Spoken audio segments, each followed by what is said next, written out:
le kan program kan chan do na when I kan share tangin government college na kumtin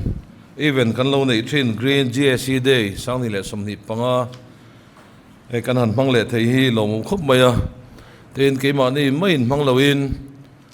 department lama kan ho tu pa ber kan minister zom tapula than sanga kan han soma program khat ta nei na chungin kan som na tengai poi moin wena he green GSE day hon na hun min man pui thei hi kan lom le a sir kan college ta na huni ron siam awang ni chunga lom thu kan soi ni tin aizol DFO pulal nun sanga kholring IFS hi silong lama kan zir pui kan thian pa nia wena hi mel kan hu boka kan minister ron troi om theya lom kan ti hleya tin party lama tangin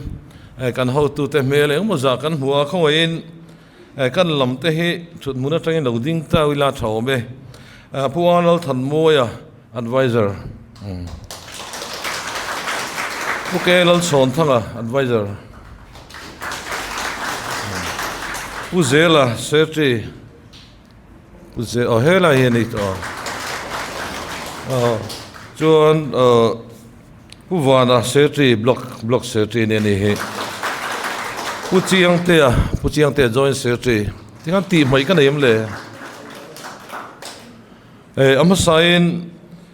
government is all collection kumin sang ni le som ni le pa hian golden jubilee kum somnga na kan thenga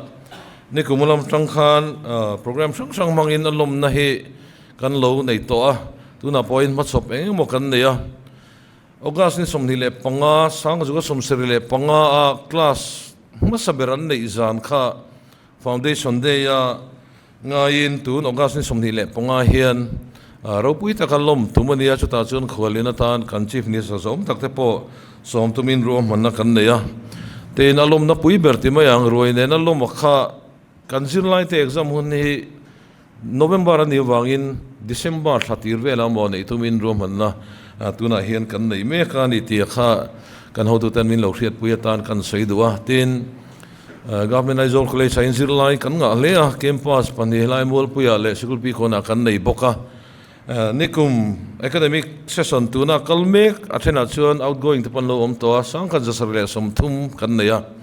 tin tun kuma hian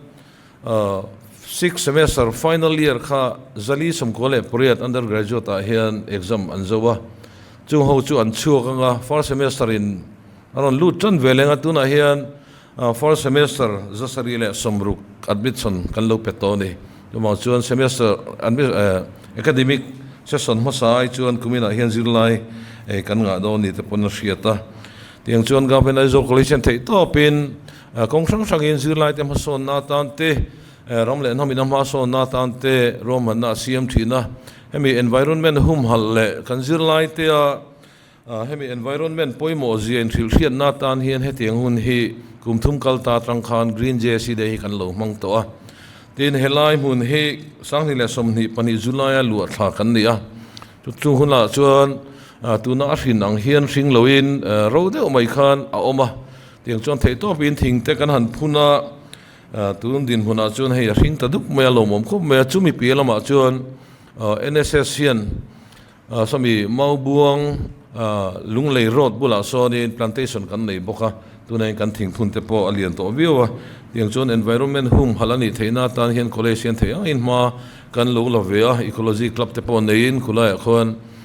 helai muna hian thei to pa nungcha te po zale takan omna tan ti in ro mana sang te po kan nei ni tia kha kan ho tu te lo hriat tan kan saidua kan kholian hi sang dar som panile chan ve van pa hola program poimo takan neya chuwang chuan hemi hun hi kan reilu tu lo tura te po ngaila engpuni sila golden jubilee den chen hian emo kan siam vea chu kan khol len le amaron roi om tu te hi college minga han present kan du vea kha mi skim kimin kan khol len le pu lalun sanga kolring hi min han pek saksela bazar be kan in bazar ga em kan thelo na atu langin in nu puitei lo man chang kai ti turanga ila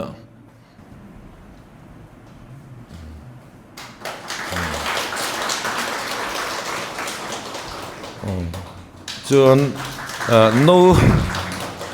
hemi jubilee riang na no te pok kan siama khang kha kan khol thadang kha min han hal saksela le sela hi nakina po Aizawl College Green GSE Day kan man pui ni tia kha no hriat ve reng nan college hriat reng na tan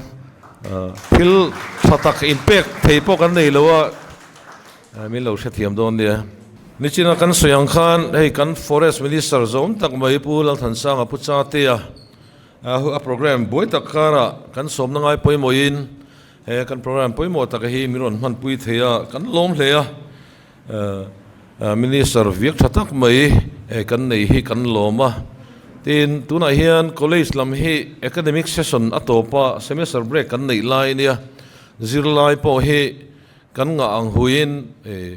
hanin ko chiam kha arem lo na chen te lo om to wang khan chol ni wang khan voina hian in be se angin kan tam lo mai theya nakina kan dia fo in rom han siam sela environment awareness campaign te po kan la siamanga chu huna chuan kan minister hoin ko kim jok te pon kan la bo sai zel tura te po ngai la tro me le tuna chuan kan kholian zom ta pula than sanga du piang sei turin lo somang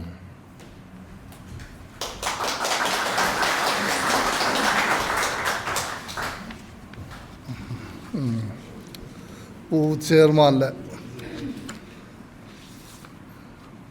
kan official mi ron zui tu te le party lampang le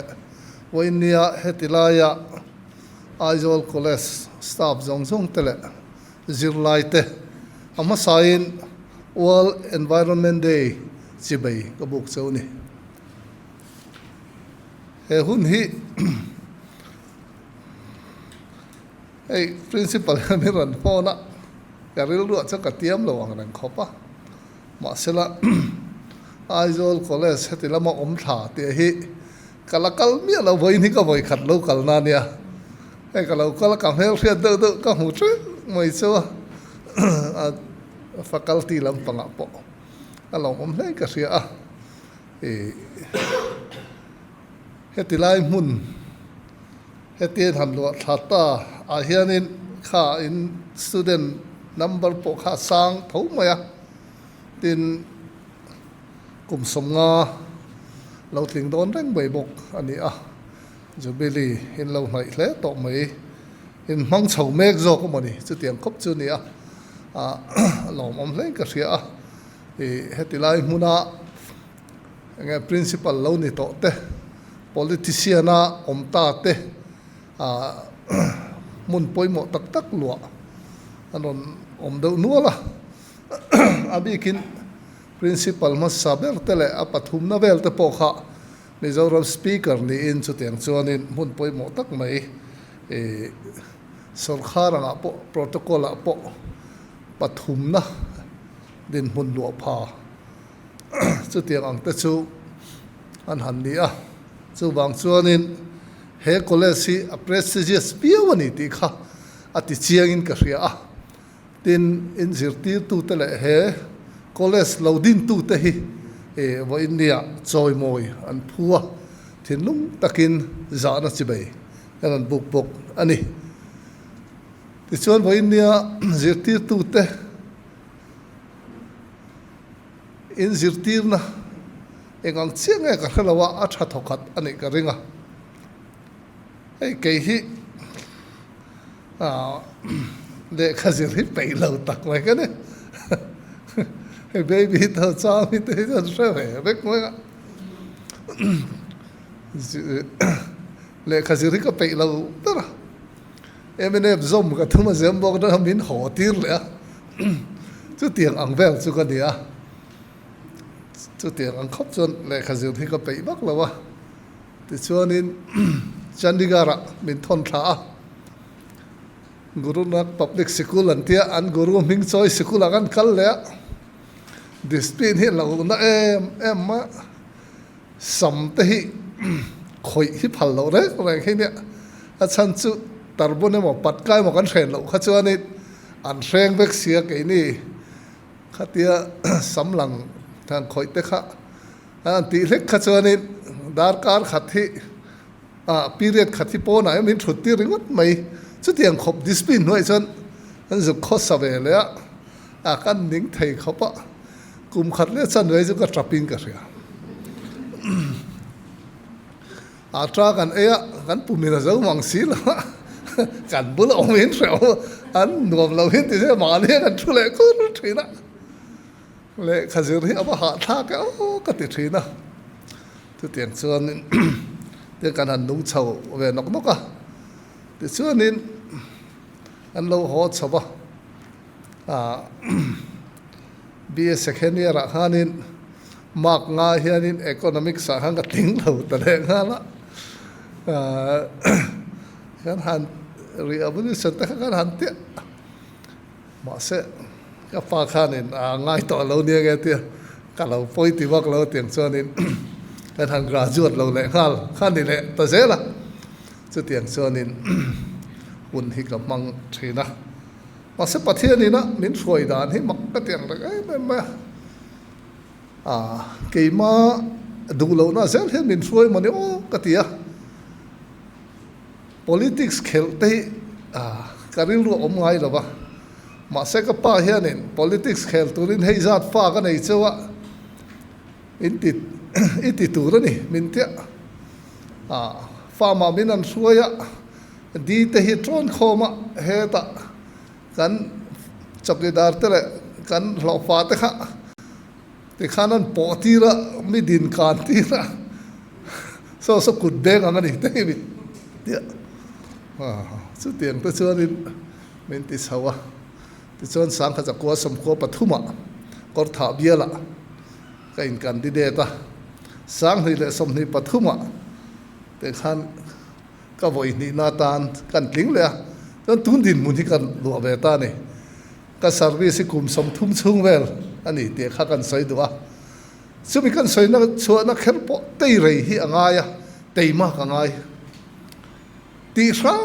ram hi engkim hi anga ya politics ate phei chuanin election an hai piang hian chung te hianin tun trum chu kan puyang che ti ne hianin itile de ka go hi mi ti fai vek mai nia pui te chu nai lo mai nia kan đi đây lâu từ mình thì sụp mai của thứ mà trong hắn mà sẽ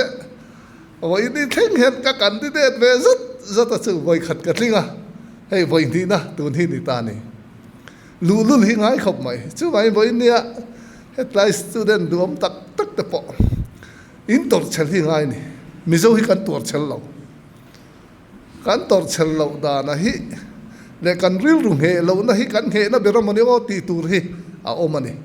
so wang son với India hetia World Environment Day kan han loma te po hianin soi tur hi tam khop maya malak na tur te policy poimo na te le chi rang rang kha atam biang mai ma se thu rei tak soi na hun ani lo boka henga hianin kan tran tla na nga ya Forest Department malak na rek reng hi chu mi pui ne na tran kho nga ya college te institution sang te le NGO sang te he kan chairman te po OIM Central OIM President Lui te nia chu tianga tran kho ma kan tho ho na atanga lo ting ania tin kan chen pui thing le mau ran nung ran sa zong te hi he tiang ne na in nerem ta ko tur kan ni te hi kan thai hil ni hen ka ria hey forest minister kan ni hi mak khe ka te khop ma kan no pan lai te chon savave kan nuam kan ti em ma khu sai rang ko nga khoanin women center vel te kan ram ania te kan donate chhok tak te hinia khu ta khon sawa te kan ve na sak thin ang reng viwa kapa hen sawa ram riat lo hi cha athin hirim tat mai seiru khar te kan an thuk ru na sa thei khopa chu bang zen forest minister tu hi kan yang ati te karil ru oma ten thing ti khi noi khat kan phuna ma se khutilaya phun song bel an tai bai khu chu kan supply hi ni maya tu na hu kan an ti hian singa ta chu la chuang lo mani ti tu hi kan nei ni mi ta za na chang poi kan hrelo ba chu tiang chu kan om dan ani hey Tripurian ho hi ngai san do mai ka ne ya non mi zo wa hian in khom thina choya te han som te hian hemi mau tak tuai kan tiang hi chon du khop maya phul ruwa tiang chi hian ei du lo ra ran enga tinge in ei lo ti chon kan rama sarkarin ei phal lowa heta kan ei nga tui kan tiang kan rama kan ei nga case kan nei mai man ti mai ni chu tiang khop chon an ril ru heta ni hey musulman kan tiang te po hi thingtlang a kil khor do ama chau pon obsela an i tu na local hun a lo than chuan a ei miak lo tu ma hek tu po om lo wa chung te chu enge chan kan te chuan in an sa khon an heta an chiang ani ke ni hi chu min bu lo hi chan poi sak kan nei lo re nga kan mel zom zong an phei chuan in enga ma kan ngai lo ani a za tur per kha pathian hi kan za lo ani hei hi poi em hian ka ria chu wang chang kan za tur ber chu pathian ani englai point keile pathian in kara kan te vek tur ani tu te mo thian sual deuh kan thian lui te lo sual deuh to ta kai in te chong kan thabiu thei ani chu tiang ang chuanin midang in te lovin ka u nau po te lovin ka nu pui nen po te lovin keile pathian in kara het engkim hi te vekila pathian in hei thati em pathian in hei rem matiang em tia kha chumi chu kan din ani thei se chu voini a hian kan christian na te tun ai hian in ma kan sonin namdang te poina kan pathian hi min biak pui tam karing ani mane kan officer senior pakhat transfer ani akal doni la lokala hei mizoram a hei cheni oma enge ni mizo te hi I comment ve reng ka tia aruna chal mi ani ama pheicha ani chuanin mizoram ka om chunga ka observation ka comment a chu mizo te hi nam issue a hian in thuk lo local issue enge mo mai mai hian in ri hluaya nam issue a hian in kalpe lo hei hi chu in ribon le angai ni atiani enge mo WhatsApp Facebook vela enge mo de mai mai kan ri hluaya avai ne kan nam issue tu tak tak kan chiang lo ani hei as a forest minister anga kan ni a hianin tuna hian kan ramri boy kan ti fo mai asam nen akan ramri boy hi hanti hi chuanin a eng ber hinge boy khoi hinge ramri sang khat zariat somsari panga kharamri hakan dinna ni kan ti rolin inner line forest reserve aron ni vek to mai ni heta reng te kon thengin square mile zanga pakwa kha chuta chon asam hian ina khutilai pu khemrenga in hoi kan ti vai reng te thleng kha asam forest noi omani boine ramri boy kan an te hi akhoi hinge ne kan riat sia kani pu punte ten chutiang chon an tia brigadier vai ku ma ho in chutiang chon an tia chung chon in chung chu ti tia hi kan soya chumi kuma chon lusai expedition 1 1871 73 75 1930 demarcation anon siama ti te khatiang khakai sia ama se atak tak ti te kan ena forest minister hete kum khat kan chel no kan en hian boinia hian in forest assam forest le mizoram forest hian kan en kol tur chin khas square mile zanga pakwa khan chu kan ti chen hi ngai ni hian alang ta ni khutilai ramri aboi don reng in forest tangin aron chok sia ti chon assam police in aron tia ke ni chon administration atang le ho ma tang kan beizia kan be na he dik lo mai om ma o ti te karil ru om ani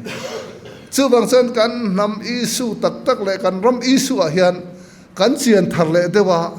tun ai na sa zo ka kan ngai tu a tu soi ni lawa keima ni atanga hriat na zau zok ne na ngai dan kan siam hi chu atul om manga o ti kha kan soi lang be hrim hrim tu a chuti ang tak chuanin voinia ta po he kan environment hi eng angin nge tu na hen adin mun han en taila Forest Survey of India ina sang hi somni pathuma aron soidan chuanin chutaron soidana chuanin Mizoram hi hemi forest cover area hi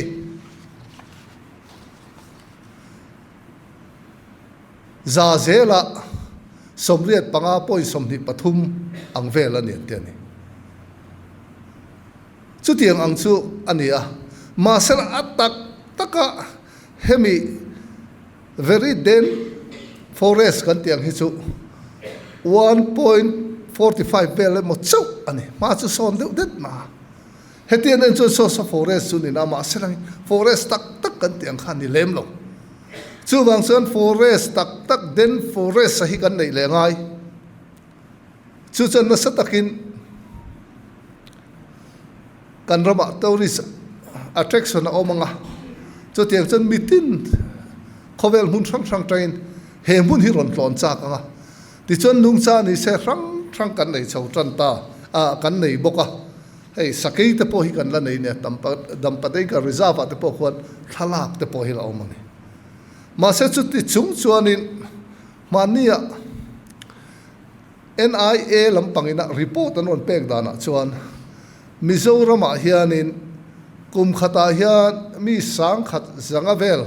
eng ti tura local nge ti point fiat lo pocher thiam tak Punjab atang ten Bihar atang ten le India ram hun sak sang ten local ani han te ni chung chuan minon tha sak thin ni hian a lang ta ni chu forest department angot chuan han beidon taila tuna hianin forest department hi engeni vacant post hi 71% vel kan nei ni kan lo thi teu to ngot mai ma second chief minister khanin rondil ro min te kha punun chu wang chuanin hemi fill up tur hianin tuna file kan kaltir me kan ni chu tiang ang khop chu kan ni wang chuan forest department hi nang le ki hian kan enkol te langai to kan thei na thewa om huna tagin then khachuk ramain bak theilo poni theye whatsapp mangten voine technology te kan mang tang kai chu tiang voine tho ho na tha kan le ngai ni extreme zone lampang te po atul chang om mai theya hei ke phechon house hang katia voine a chon kan strict to do na kan ham strict do na in free chami pokoron manang ti khopin kan out to ne chu wang chuanin sarkarina kan malak na te aizol college te hianin min lo thopin min lo troi om sel turin kan som chewa hei vo india hetilai muna he world environment day kan phana hi a hlu ka tia college anga pheichuan tun hi ka tlo masak ber college hetiang din huna kan dina hian ania thinlu takin kaloma inkal zel na tura po du sak na sa ber han han chewa pathian in roi zel choro se kalome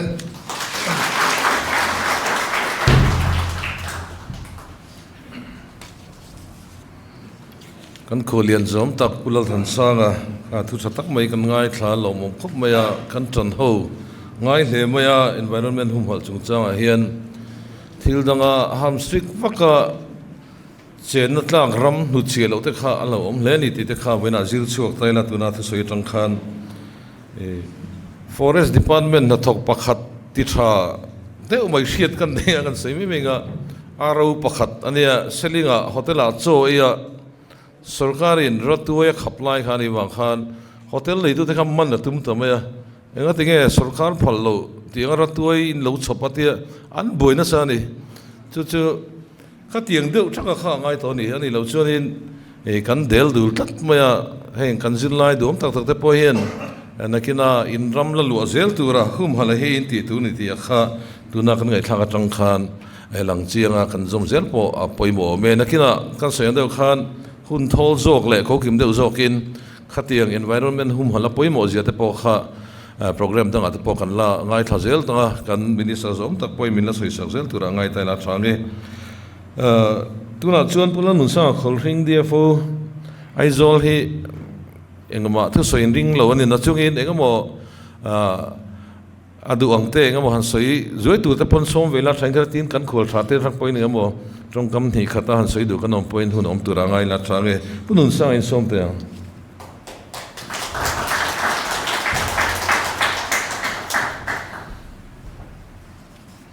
pu chairman le principal nimbok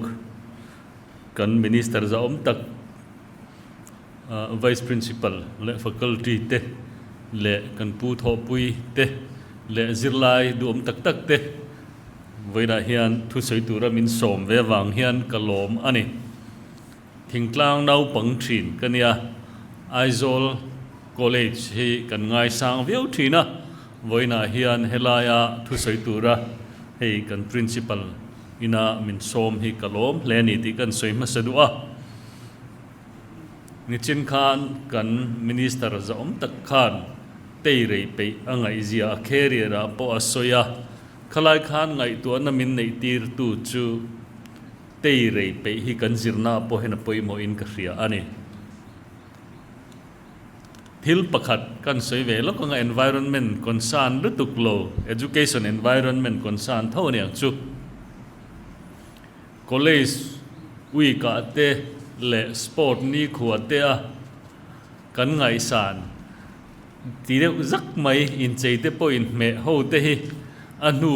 kum som pangan hu hian thian te hian han bedon selo biru zuk zuk hen ni do in tharung deuh hen om du tu zirlai ho ka cha du cheunia ama khovel kaldan hi class kan ngai san vak lo ti deuh mual ho hi ania nakina sar kan ti fo chu voina hian I thar leng u challenge ka siam du cheu ni he ka promise cheu hi adik lo chuan you read my lips ka tiang mo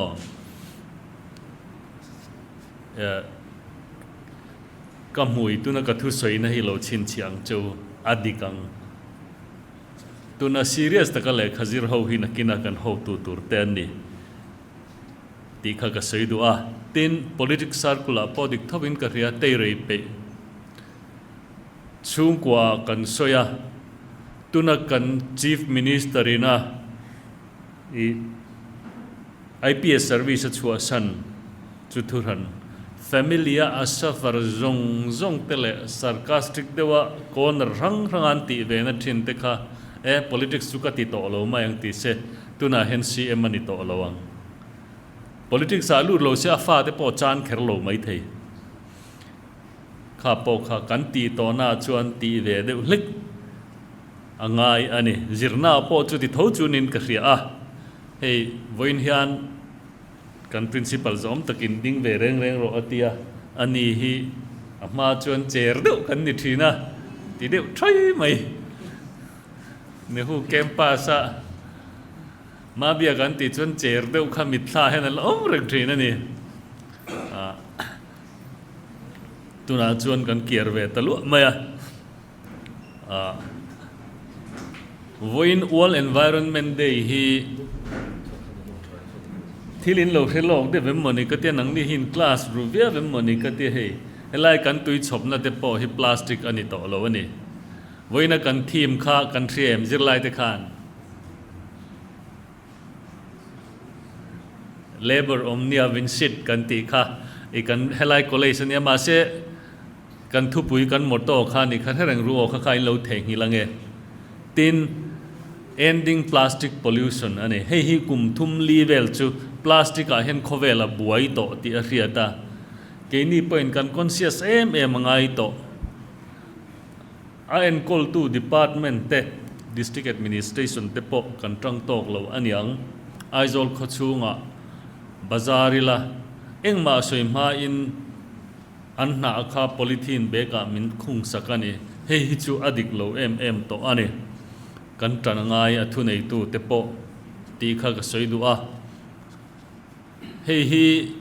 thil ho takani lo Chennai ate Maharashtra ate Delhi ate kan kalfo ke ni kan na tho awangin training kan nei zinga kan ngai san vak lo Andaman ate po kumin anikum to pa han ka training a Hyderabad ate po chu ti tho tui in na plastic bottle liter khat ai te in chopi om ngai lo min chopani point liter ni ang ten min chop thin plastic pollution hi kan ngai poi mo lova college poina kan ignore tlatani chuan hei hi ngani selfish na mol lutuk ani ti kan thia ta poi mo ani achan chu nanoplastic stand te microplastic stand te khang kha hetia kan mu phak lo hian a om ani an rubbing a te lo om the chu chuan nar te ti Chatea kan lung te tin global warming effect to greenhouse gas kan ti ho hrim hrim a hian 3.6% vel hi plastic sina ati chua te an ni a kha kan khriata plastic sa hian kan conscious angai hetiang ringot chuan kan kal theilo ani tin chu collective responsibility kan ne ngai in kasia a boina hian zirlai kan ni angin faculty kan ni angin le helaya administrative lampang administration kengko tu kan ni ang point plastic free campus te han ni ve lop theila chuan avalom omdo nem Sikkim te chu plastic free state a india plastic mutur om to me ulawani helai kor pakhat atanga ton ni te save riparian ho in an hai chua thei chuan kanin enchian angai ani kain riat ma hian min lo ti chele to ani ti kha kan riat a poimo nin ka ria a tin world environment day kan ti a voina hian hei Mizorama college a chuan amo phurtu berinya kan education environment po hi anei tu ni na ang le zirlai ni na ang le faculty ni na ang te po in ka soi tur ani lem lo mai thei ma se kan education environment hi job ready graduate kan siam ringot kha adik don mi ti te ka ngai tu ave mai maya tun ma chon aizol college atang hian politician ten lo chuak thina tin engemo pol a hruai tu te pon lo chuak thina ni tuna hian kan lo chuak kem tin debate te kan nei tha em ti te kha mo debating secretary te hi kan ti buai via vem kartin political debate te economical debate te historical debate te kan nem ti te po khangai tu ila critical thinking kan nei lo chuan kan education environment po ha kan improve lo ang ti arin oma JNU tenga tingen dai thei tlat lo TV le YouTube en thang chuan Harvard retribution tun line kan en na se me mani nichin khan Harvard kha ka soi chuan na chan chu tukina ka en chu Harvard GDP khu Qatar GDP ai na lian jok ni male Harvard University ringot hi chu tiang kan ni lai chun hei po hi chu tiang thinking dewa kan orientation kan nei lo chuan helaya graduate mi nena nadila ziak ling silo soi pui tur graduate kan produce ang ti kha ka hlom thina zirlai te po khain engai tu ro o ka soi kha athiam thei ho hian chuan nakina thian ten hu re a mel tha ho ten thian ten hu re thin ka ti kha sincere de beive fuat ho hi zak de wasar kan ti ho ten ni thina chumi critical thinking chu a faculty ang point as a student ang point kan develop thar le ngai ve mai the ni ka ti a aizol college ka ngai san a ka lo lut ve the hei thu te hial kan principal in min ko hi thu soi turin ka lom a environment hi ignorance nen kan nei box arrogant deu kan ngai tha chuan tunlai khovel leader apo environment climate change is a hoax ti mai ten omani mo anilo hei chus data oma proof ani a ignorance le arrogance kha kal kop tir lo ramang okay ni chuan kalome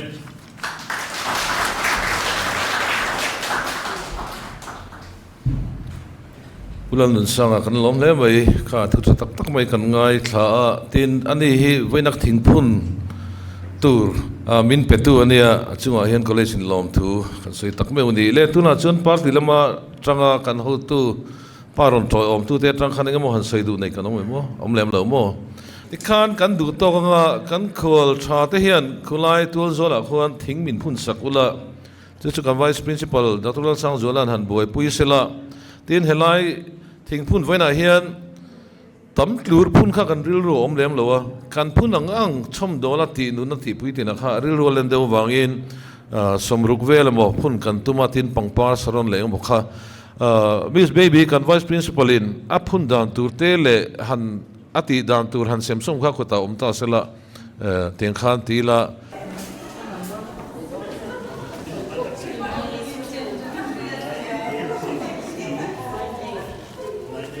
CCCM ke a nai zok ma ani len hui te nen hen an family nai zok ma đây là phun đồng mò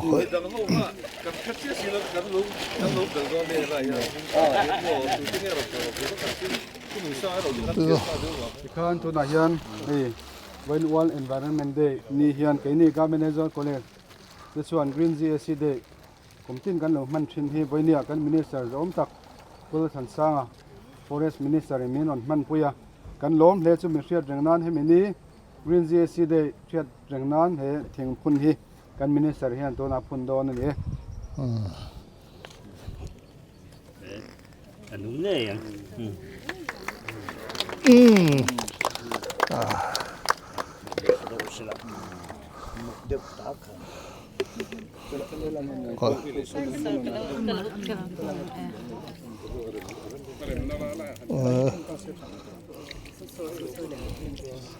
cái đuôi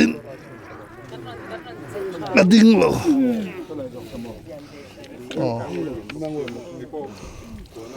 khai chặt tắc in đó nung sẽ da với chính ngày từ đến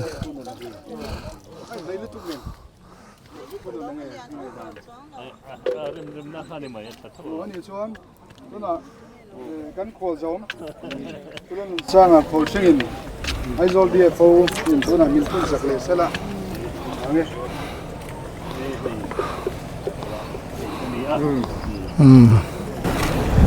kini hi chu kan pensioner kan bo ro mai do na no hi chu mi dan te chom tu lo ni ang che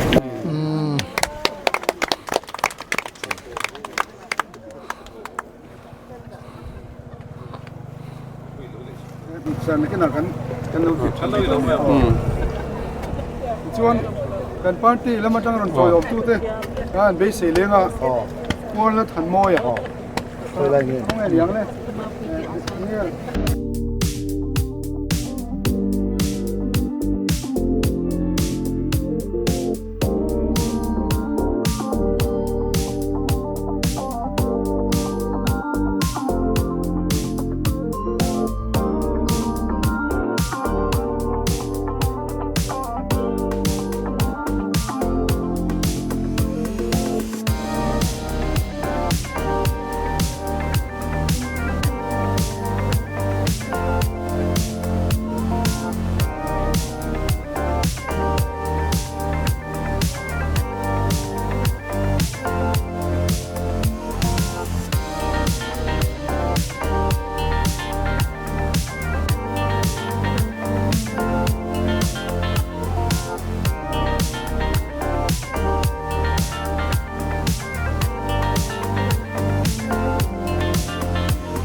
Vale.